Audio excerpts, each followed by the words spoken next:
7가지 이상 해당되잖아? 그건 내가 볼 때 100% 망한 사장이야. 그건 쪽박 사장 될 확률이 100%야. 사장님, 지금까지 컨설팅 다니시면서 진짜 많은 사장님들 만나셨잖아요. 몇 명 정도 만나셨어요? 그거 뭐 세보진 않았는데 수천 명 되지 않을까? 그럼 그 그러면? 중에 대표님이 생각하시기에 아 이건 망할 것 같은데 하는 아이템도 있었을 거고 오 이거는 나도 좀 따라해봐도 되겠다 하는 그런 아이템들이 있었을 거 아니에요. 따라한 건 많았지. 하다 그러면- 보면 정말 잘하는 사람도 있거든. 그러면 그 중에 망할 것 같은 사장님이랑 잘 될 것 같은 사장님이 따로 있지 않을까요? 잘 될 것 같은 사장은 눈에 확 보이고 망할 것 같은 사장은 그냥 뭐 이렇게 하면은 안 된다는 그런 특징을 가지고 있지. 어떤 특징이 있어요? 일단은 나한테 뭔가 이렇게 개선해달라고 컨설팅을 요청한 사람들은 어느 정도 잘 될 가능성이 있는 사람들이야. 왜냐면 누군가한테 물어본다는 게 사실은 나는 그러지 못했거든? 누구한테 잘 안 물어봤어. 요리사들이 아주 나쁜 고집 중에 하나가 지 잘난 맛에 사는 게 이제 특징인데 컨설팅을 요청하거나 뭔가를 배우려고 하는 사람들은 개선의 여지가 있지. 그런데 국가에서 주관해서 이제 무료로 가는 컨설팅 아니면 지방자치단체에서 이제 의뢰받아가지고 가는 컨설팅 사장들은 그냥 공짜니까 신청한 경우가 많거든? 그 사람들은 사실 근데 개선의 여지가 별로 없고 그래서 가서 보면은 안 될 가능성이 되게 높은 사람들이야. 근데 저도 이제 대표님이랑 같이 봤잖아요. 그런 거를 가면은 일단 그 사장님들 표정부터가 달라요. 표정이 달라. 아 이것도 왜 왔어? 이런 그렇지. 표정이에요. 뭐 네가 말한다고 뭐 개선 될 것 같아? 이런 맞아요. 표정으로 대하기 때문에 저기요 짜사님들 물어보고 맞아. 대답해줘야 돼. 그런 건 내가 이제 안 가지. 왜냐면은 돈을 받고 안 받고를 떠나서 개선 여지가 없는 사람들이 얘기하는 건 정말 에너지가 빠지거든. 적어도 내가 이렇게 계산해 보면 한 2, 3천 명 만난 것 같아. 그 중에 1,000명은 장사가 잘 될 사람이고 2,000명은 안 될 사람이라고 친다면 그 사람들의 특징을 몇 가지가 있어. 그러니까 첫 번째 가장 눈에 보이는 특징 하나는 실행력이 없어. 실행을 잘 안 해. 가르치려도 안 한다는 거야. 그럴 거면 왜 신청을 하셨죠? 그래도 뭔가 자기가 돈 안 들이고 할 수 있는 게 있나 하는 그런 생각을 가지고 있는 거야. 들어만 보는 거야. 뭐 개선을 하겠다고 수업을 다니는 사람들 중에도 잘 안 들은 사람들이 있는데 그 사람들도 실행력이 약한 사람이 되게 많아. 그냥 수업을 들으면 내 거라 생각하는데 누군가한테 듣거나 배웠으면 내가 그걸 내 거화 하는 게 엄청 중요한데 이 사람들은 그걸 받아가지고 그대로 똑같이 해봐. 물론 그대로 똑같이 하는 것도 실행력이긴 한데 내 스타일로 바꿔야 되는데 그래 놓고 안 된다고 포기하는 경우도 많고. 대전에 그 부대찌개집 사장 부부가 있었는데 장사가 잘 안 돼. 그런데 굉장히 실행력이 좋더라고. 가게를 옮기겠다 그래서 가게를 봐줬어. 이제 봐준 다음에 ABC 중에 좋은 걸 골라줬어. 그랬더니 그거 중에 괜찮은 걸 바로 얻어서 바로 이사를 간 거야. 그래서 지금 장사가 잘 되고 있어. 그렇게 방법을 몰라서 못하시는 분들이 알려주면 바로바로 하는 사람들이 있는데 실행력은 내가 뭔가를 배우는 것보다 훨씬 중요해. 나처럼 무식하게 실행을 너무 많이 해가지고 실패를 많이 하는 사람도 있지만 그 실패가 나한테는 경험이 되거든. 망한 사람들 특징 중에 하나는 실행력이 없는 게 특징이야. 두 번째로는 메타인지라는 말 알아? 아니요. 나도 얼마 전에 알았는데 나야 객관화. 그러니까 내가 나를 바라보는 시각 그게 메타인지인데 메타인지가 빵이야. 그 사람들은 객관화된 시각이 없어. 몇 년 전에 그 지방에 고깃집을 갔는데 상호가 땡땡 신촌 뭐 이런 거야. 근데 그 땡땡이라는 말이 일본 말이야. 상호로 말해줄 수는 없지만 메뉴는 삼겹살 철판구이집이야. 그러니까 전혀 상관이 없는 이름이야. 그게 어느 지역의 상호로 가져온 거래. 그러면 그 손님이 그거를 인지할 수 있겠냐. 그런데 그 사람 말로는 그 지역에서는 그게 잘 됐으니 여기서 잘 되지 않겠냐 이런 생각을 하는 거지. 내가 보기엔 상차림이 많은데 다 가지수 채우기 메뉴야. 그런데도 본인은 손님이 그거를 잘 먹을 거라 생각하는 거야. 그리고 양도 푸짐하게 줬다고 생각하는 거지. 근데 객관적인 시각으로 내가 봤을 때는 메뉴에 매력이 없거든. 메타인지가 빵하는 사람들의 특징은 뭐냐면 말해줘도 그거를 흡수를 안 해. 말해줘도 흡수 안 해. 근데 나도 그렇게 한 적이 있었어. 그거 얘기해줘도 귀에 안 들리더라고. 내가 객관화 되겠다는 마음을 먹지 않으면 메타인지는 빵이야. 객관화는 어렵다야. 객관화가 된다는 건 고객의 시각에서 내 물건을 바라본다는 거거든. 이건 엄청 중요한 거야. 이거를 깨닫는 사람은 중간 이상 무조건 가는 거야. 내 상품을 객관화하는 거. 세 번째는 귀가 얇아. 그냥 손님이 와서 한 얘기, 이거 하면 잘 되겠다, 저거 하면 잘 되겠다. 귀가 얇아도 중심이 없어. 차라리 내가 볼 땐 고집스러운 게 나아. 자기 객관화 안 되고 고집스럽게 장인 정신으로 가는 게 난 낫다고 봐. 그런데 이것도 아니고 저것도 아니고 막 집어넣다가는 막 집어넣는 것도 좋아. 이것저것 하면서 내 중심을 찾아가는 건 괜찮은데 이것저것 하다 실패하면 이것도 아니고 저것도 아닌 게 되는 거지. 그 이것도 아니고 저것도 아닌다는 거는 철학이 없다는 거야. 이게 약간 선순환과 악순환의 차이거든. 내가 가진 상품력이 제대로 된 완성된 상품력이 있다면 고집스럽게 가도 되지만 상품력이 떨어지기 때문에 자꾸 여러 얘기가 나오는 거야. 대부분 사람들이 100명이 와서 먹으면 맛있고 좋잖아? 그러면 잔소리가 좀 줄어들어. 근데 상품력이 약하면 잔소리가 많아. 그럼 이 사람도 자신이 없기 때문에 자꾸 이것저것 바꾸게 되는 거야. 그게 차이가 있긴 있어. 상품력이 확실한 것이냐 아니냐의 차이가 있는 거지. 음식을 시작할 때 이 상품이 확실한 것인가에 대한 검증이 사실 필요하긴 하지. 근데 검증할 방법 없잖아. 검증은 손님이 많냐 적냐의 차이야. 그러면 그거를 나는 너무 궁금해. 알고 싶어. 그러면 전문가들 몇 명한테 의뢰해서 이걸 확인받는 방법이 없어. 손님들이나 지인들한테 물어보면은 답이 다 지각각이야. 싱거워요, 짜요, 뭐가 넣었으면 좋겠어, 난 여기다 뭐 들어갔으면 좋겠어, 이런 얘기들이 너무 많으니까 자신 없는 업주는 이제 왔다 갔다 하는 거지.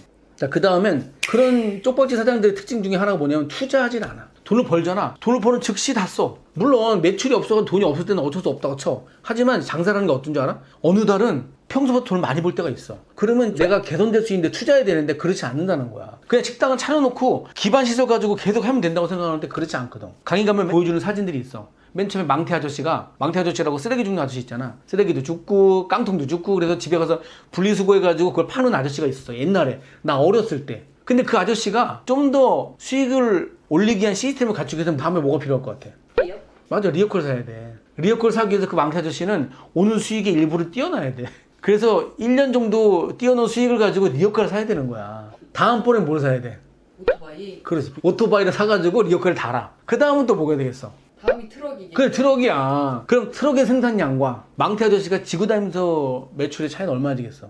망태 아저씨에서 트럭까지 오는 과정이 엄청 뭐냐? 그렇지 않아. 이게 가속도가 붙어. 그게 투자하면. 투자해야 된다고, 다 투자. 자신한테 투자해야 되고. 자신한테 투자한다는 건 뭐야? 교육으로 가야 되고, 책도 사고 보고, 이런 것들이 필요하다는 거지. 근데 투자하지 않는다는 거야. 그 직장 생활하는 사람들 보면은 회사에서 자기개발 비용? 그런 비용들이 따로 나오잖아요. 어. 그럼 그런 걸로 이제 뭐 영어학원도 다니고 자신을 개발하듯이 그 식당을 해야 된다는 말씀이신 거죠? 맞아. 그게 왜 그러냐면 내가 매장에 투자하는 건 사실 눈에 안 보여. 그 다음 나한테 투자하는 건 더 안 보여. 내가 이거 배워서 뭐하게. 교육도 한두 번 가놓고 별로다 말하는 사람 되게 많아. 그런데 교육을 내가 10년 동안 나도 받았거든? 10년을 받아야 눈이 좀 달라지는 정도야. 눈이 달라진다는 건 엄청난 거거든. 내가 메타인지 아까 얘기했잖아. 내가 객관화되는 과정은 수년이 걸려. 나같이 요리만 했던 고정관념을 가진 사람들은 수년이 걸리는데 거기에 들어간 비용이 나는 내가 볼 때 억대로 쓴 것 같아. 그 정도 돈이 많이 들어간단 말이야. 근데 그렇게 쓰라는 얘기가 아니라 이게 처음부터 계속 투자 비용은 조금씩 만들어 가야 돼. 그 먼 것까지 간다는 생각이 싫은 거지. 눈에 보이는 게 아니니까. 돈을 써도 눈에 안 보이니까. 그게 쪽박지 사장님도 투자를 안 해.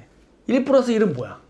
1 플러스 1은 2인데 식당에서 1 플러스 1이 2가 나오나? 라는 질문을 했을 때 거기를 갸우뚱하거든? 그래서 1을 가지고 있어. 내가 1을 뭔가를 집어넣었어. 투자를 했거나 뭘 했어. 2는 안 나와. 정확히 2 나온 경우는 별로 없어. 1 플러스 1은 그냥 빵이 될 수도 있고 아니면 100이 될 수도 있는 거야. 그럼 식당은 뭔가를 투자를 하면 망하거나 대박나거나 둘 중에 하나라는 말씀이신 거네요? 맞아. 투자해서 빵이 될 수도 있어. 교육을 들었어. 그 사람 실행하지 않으면 빵이야. 아니면 마이너스일 수 있지. 왜냐면 교육 들어가지, 교육비 들어갔지. 이거를 1 플러스 1이 2 이상을 만들기 위해서는 지속적이어야 되고 꾸준해야 돼. 다음은 쪽박집 사장들의 특징 중에 하나 보면 변화가 없어. 잘 되는 그런 식당들 보면은 다 한결같은 맛 이런 표현을 많이 하잖아요. 그렇지. 이것도 아까 3대째 이어지는 맛. 고지식하게 밀고 가는 게 좋은 건가요? 아니면 계속 바꾸는 게 좋은 건가요? 바꾸는 게 어느 정도 좋은 것도 있고 고지식하고 밀고 가는 게 좋은 것도 있잖아. 이것도 똑같은 얘기야. 변화가 있는 게 좋은 거냐 아니면 변화 없이 한결같이 끌고 가는 게 좋은 거냐, 어떤 기준이냐고 물어본단 말이야. 그럼 내가 항상 이런 얘기를 해줘. 갈대 있잖아, 갈대. 갈대는 뿌리는 제자리에 있잖아. 하지만 머리는 굉장히 유동적이야. 바람이 불면 막 이게 자빠졌다가 다시 이러는 게 갈대야. 난 이게 되게 중요하다고 봐. 중심은 하나를 가지고 있어야지. 변화를 겪는다는 건 중심을 가지고 변화를 계속 받아들인다는 거야. 칼국수는 메뉴를 해. 근데 칼국수를 메뉴로 하는데 5년 전에 산 스텐 식기를 계속 쓰고 있어. 근데 칼국수집 잘 되는 집 갔더니 식기도 사기를 써서 예쁜 걸 써. 그럼 나는 오래된 그 식기를 계속 써야 되냐? 약간 노포 느낌도 나지 않나? 이런 생각을 하게 되거든. 멜라닌도 다 뺏겨져 있는 그 멜라닌 쓰는 게 좋지 않나? 난 그렇게 생각하지 않아. 내가 맛을 유지하고 오래됐다면 10년에 한 번 정도는 리모델링을 해줘야 되고 식기도 2, 3년에 한 번 정도는 바꿔줘야 된다고 생각을 해. 테두리에 그림 있던 거 다 뺏겨진 그런 멜라닌을 봤을 때 손님은 깔끔하다고 생각하지 않거든. 같은 조리 방식이 좋은 재료 쓰는 중심을 가지고 하고 그 식기는 계속 바꿔주는 거지. 몇 년에 한 번씩이라도. 테이블도 너무 오래됐어. 막 까지고 지저분해. 이런 것들은 바꿔줘야 된다는 거야. 철학은 가지고 있지만 나머지 고객이 원하는 고객의 트렌드에 맞춰서 뭔가를 바꿔주는 건 엄청 중요하다는 얘기지. 이 변화가 없다는 거는 음식을 늘 한결같고 인테리어, 뭐 사장님의 마음가짐 이런 거를 바꾸라는 거죠? 그러니까 고객의 니즈가 계속 변하잖아. 그 니즈를 다 따라가라는 게 아니라 지금은 손님들이 여기에 많이 포커스를 두고 있어. 그럼 거기에 맞춰줘야 된다는 거야. 예를 들어서 칼국수집이 전통적으로 바지락 칼국수만 했던 집이 있어. 근데 요즘에는 무슨 뭐 마라 칼국수도 하고 막 이런 것들이 있어. 이런 메뉴를 지속적으로 개발해서 손님이 어느 정도의 니즈를 맞춰준다는 거야. 바지락 칼국수 없애고 마라 칼국수 바꾸라는 게 아니라 젊은 사람들이 워낙 마라를 많이 먹으니 마라 칼국수 정도를 약간 가미해서 매운 칼국수를 만들 수 있지 않나라는 생각을 하는 거야. 그런 게 되게 중요하다는 거야. 우리 집 근처에 라는 데가 있거든? 근데 거기에 그 갈비탕이 있어. 근데 뼈 이렇게 큰 거 2개 넣어줘. 그냥 갈비탕은. 그런데 1, 2년 전에 신갈탕이라는 걸 만들었어. 거기에 보니까 갈비뼈도 큰 거 있는데 거기다 안짱살 구워서 넣어줘. 구워서요? 근데 그 21,000원이야. 먹어봤는데 국물 맛도 괜찮아. 엄청 진해. 그걸 보면서 아 이거는 무조건 먹힌다. 근데 그 집에 그게 점심에 떨어져. 다 못 팔고. 매운 걸 선호하고 좀 더 푸짐한 갈비탕을 먹고 싶은 니즈를 이 사람들이 만든 거지. 근데 이 메뉴는 일반인은 못 따라해. 가격이 21,000원인데 내가 볼 때는 코스트가 50% 이상 들어가는 거야. 옛날에도 이 집 얘기했는데 이 집 사장이 그 일대 땅을 다 가지고 있어. 그래서 자기는 이렇게 그냥 밀고 가는 거야. 일반 가맹점 이거 못해. 이런 것처럼 변화에 자꾸 적응해줘야 돼.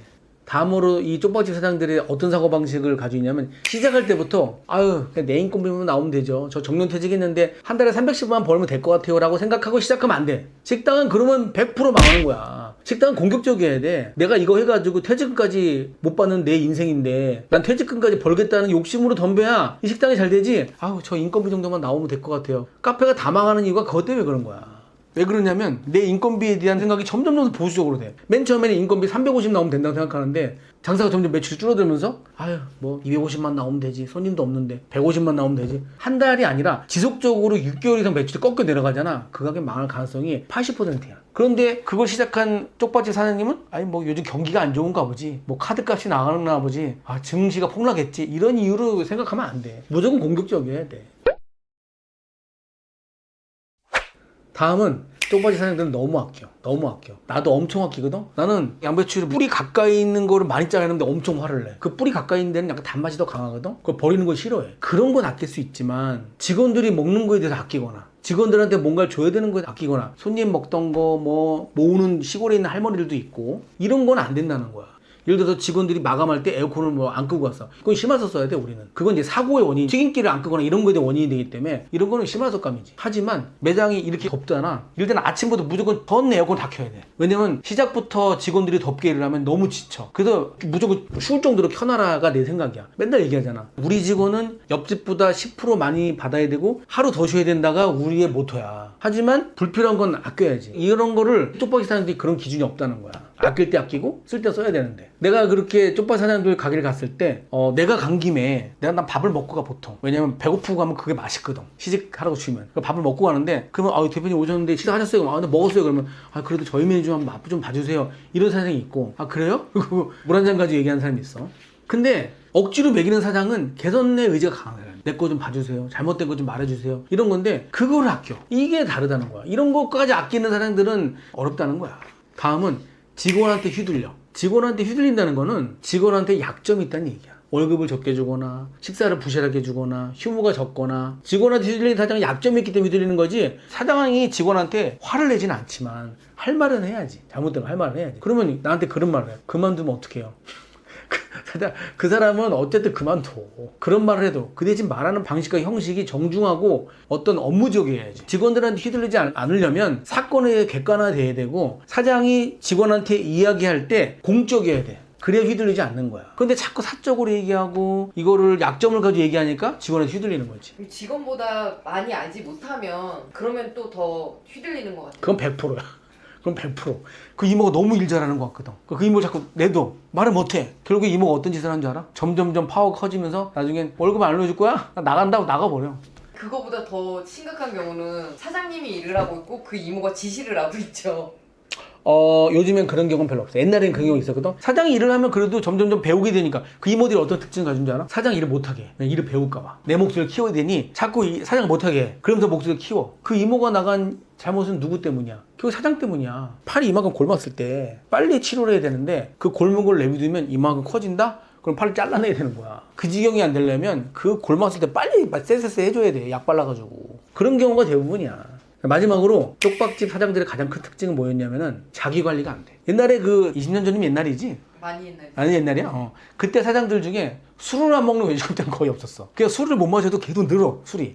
그냥 조금씩 마시니까. 그냥 술을 마시다 보면 그 다음은 늦게 나와. 늦게 나와서 늦게 준비하고 대충 준비해. 나는 그러진 않았어. 술을 먹어도 아침 일찍 나와서 일을 했어. 술 취한 상태에서 일을 하는 거지. 그래서 술을 먹으면 자기 관리가 잘 안 돼. 담배도 그때는 뭐 하루에 뭐 2갑씩 폈으니까. 담배를 피면 일에 집중이 잘 안 돼. 너무 피곤하고 몸도. 어느 순간에 근데 내가 생각했지. 이거는 진짜 안 되겠다. 이렇게 되면 내가 일을 못 하겠다. 너무 힘들어서. 술도 이제 많이 줄이고 담배도 끊었는데 결국에 그런 사장들 보면은 술에 의존하거나 여자에 의존해서 망한 경우가 많아. 그래서 나는 요즘에 이제 더 거기에 대해서 약간 더 집착을 하는 것 같아. 내 관리에 대해서. 내가 요즘에 계속 운동도 열심히 하고 술도 거의 일주일에 한두 번? 그 다음에 담배는 이제 아예 안 피니까. 내가 그 전에 자기 관리 못했기 때문에. 내가 관리하지 못하면 직원들이 흔들린다는 그런 생각 때문에 약간 그런 게 있는데 요즘에 잘 되는 젊은 사장들 보면은 진짜 자기 관리 잘해. 술 안 먹어. 담배 피는 사람이 있지만 되게 절제해서 피고 자기 관리 되게 열심히 해. 직원들과 소통하려 노력하고. 그 사장들은 거의 대박집 사장들이야. 그런데 쪽바지 사장들 보면은 자기 관리가 안 돼. 그게 특징 중에 하나더라고.